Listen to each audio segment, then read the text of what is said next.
I remember looking up and gazing at the stars, similar to an out-of-body experience in which I was all alone, floating buoyant above water. A collage of thoughts and memories raced through my mind. Will my journey eventually come to an end? Shall I give in, surrender my all, and drown in my sorrows? Yet I thought, what would my father think or say of me? I grew up in Everett, Massachusetts, the youngest of 3 brothers. My mother was widowed and she struggled to support us. I give her applause because she put all of us through Catholic private middle school. However, there was a lack of discipline which resulted in a lot of dysfunction. Yet as a family, we still managed to survive. Growing up, I was very shy and timid. I didn't know how to talk to girls, and I found it hard to trust anyone. My nickname might as well have been Turtle.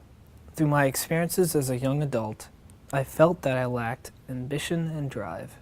Each waking day, I would ask myself, who am I and what do I want to be?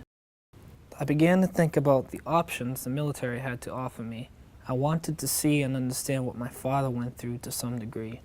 I chose to join the U.S. Navy in April of 2004.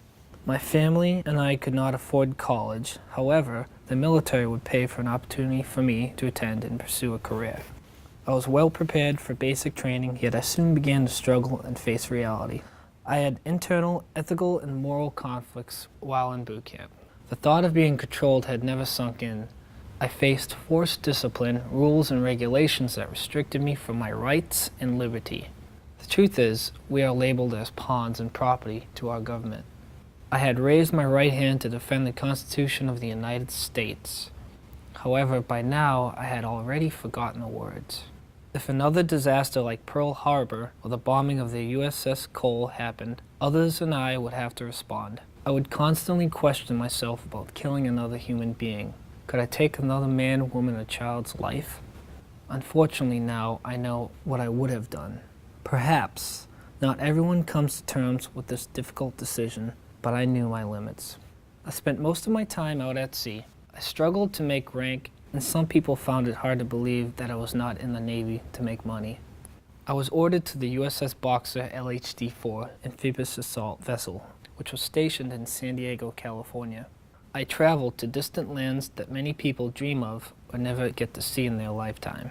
Like a dream, I say, and most of the time it ended up being a nightmare.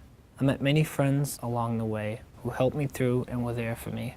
I remember those long, exhausting nights out at sea, talking to myself or God.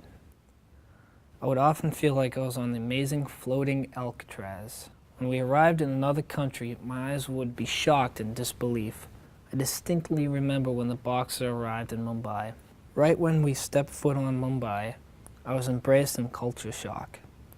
I had never seen so much impoverished people begging for money or something to eat. I wanted to give more than I did. However, I had to keep moving or else I would be lost in the crowd.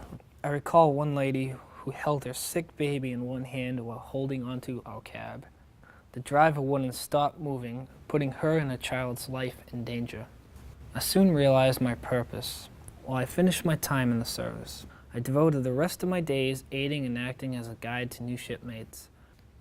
I left the Navy in early May of 2008 with an honorable discharge.